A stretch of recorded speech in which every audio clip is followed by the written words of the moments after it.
where were you 10 years ago? Saturday will be the 10-year anniversary of the collapse of Lehman Brothers, which is pretty much seen as the trigger for the financial crisis. Today, Dr. Doom himself, Nouriel Roubini, wrote about how the backdrop for the next financial crisis is already brewing and bubbling up. He writes that while global expansion will continue this year and next, by 2020, and this is kind of the year that everybody says, we'll see a little bit of a recession. Oh, no, he says not a little bit. He says many reasons why a global recession and financial crisis may emerge.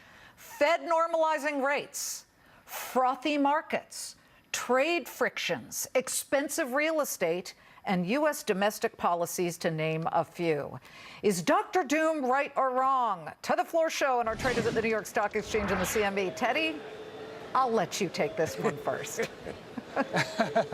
I mean, listen, even a broken clock is going to be right twice a day. And people who have spent their lives trying to pick tops and market bottoms, I think it's a completely fruitless exercise.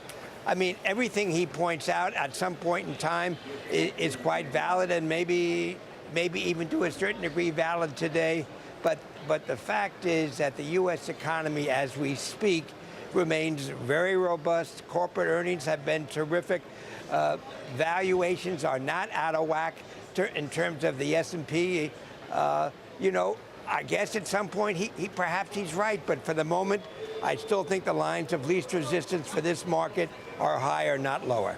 Larry, I tend to agree with Teddy. I feel like everything, and this goes for Nouriel Roubini and some of the other so-called Dr. Dooms out there, I mean, Peter Schiff, they always outline very legitimate concerns, but that does not in and of itself create the atmosphere or the recipe for a horribly tasting, you know, imploding disaster of a cake of an economy. Yeah, I mean, Dr. Roubini, no offense to him. I don't want to throw rocks at him, but he's had some fantastic misses. And, you know, I've had some fantastic misses. I've been short oil all year long. How do you think I feel right now? That said, I have skin in the game. I understand a little bit about risk, about probability, about the second-order effects. I feel the losses. You know, the economist profession in general doesn't feel that, and they write things as if they're a horoscope, without any kind of like inference to what it feels like to lose money on that. So I think the risks right now is what they've been for a while. U.S. exceptionalism. Will that continue to go on? Thinning leadership. I mean, the tech sector is carrying all the weight right now. Teddy said valuations are cheap, and he's right on a relative basis, but on an absolute basis, they're in the 82nd percentile versus history.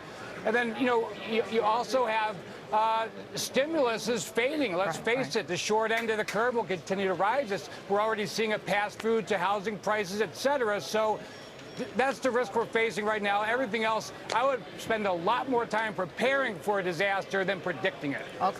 Listen, I appreciate both of you, and you've been watching and been participating in the markets, so you know what it means to put money behind your mouth. Good to see you, Teddy. Larry, thank you so much. We have the closing bell ringing.